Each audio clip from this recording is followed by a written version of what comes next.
Going back to your career, what trophy is missing from your trophy case? Definitely the Daytona 500. I'll never forget my very last race. Going into that race, and I'm thinking, I got to close this deal. I got to win it now. And I led that day a lot, and the car ran strong, and no excuses, but I had a real good car. And I'll never forget the overcast coming, track got cool. My car was really handling good, and all of a sudden the cool track made everybody's car handle good.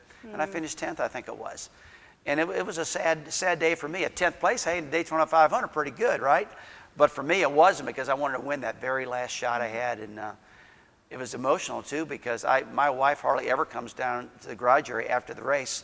She was back in the motorhome with the kids or whatever. But that race, I pulled in the garage area, and the first person to meet me in the car was my wife. No. And she knew that I felt really bad. And I'm like, man, I lost my last shot.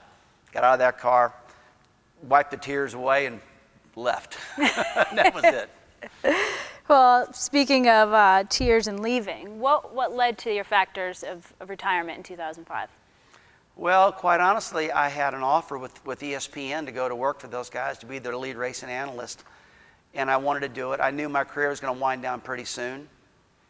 Although, looking back at it, I wish I would have listened to all my crew guys instead of other people. And I'm not blaming anybody on anything except my crew guys. I was on top of my game. I was running up front, top fives, top twos, top threes, winning, stuff like that. And I said, well, I'm going to hang it up. I'm going to hang it up when I'm on top.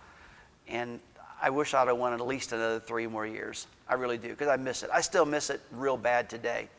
You know, when you're not driving any longer, it feels so much different in the real world, what people call it, compared to what we used to do. As a driver or an athlete, you know, retirement's something that people don't like to think about. Was it something you had thought about during your career? I did think about it the last couple years. The last couple years, I said, well, I'm doing pretty good right now. And Roger Penske's a great friend of mine and my mentor. And he said, you know, I want you to go. I don't want you to be hurt in these cars. You've won everything in the world. You don't have nothing to prove. I'd like to see you go out on top of your game. It made perfect sense, right? But yeah, it made perfect sense. And if I said that to anybody else, they'd all agree. Oh yeah, that's right. That's what to do. That's what to do. Go out on top. You know, you've won everything.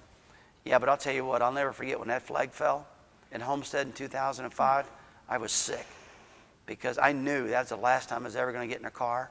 And then what was next? But what was next was 3 months later, I'm back at the same racetrack with an IndyCar hat on, and I'm doing the broadcast for ESPN on IndyCars. I'm dressed in all kind of different clothes than I've ever been accustomed to. I got a suit and tie on, which felt weird. And now in my closet, I must have 100 suits and ties. And back then, it was just like, I felt like I was in an area that I'm not supposed to be in.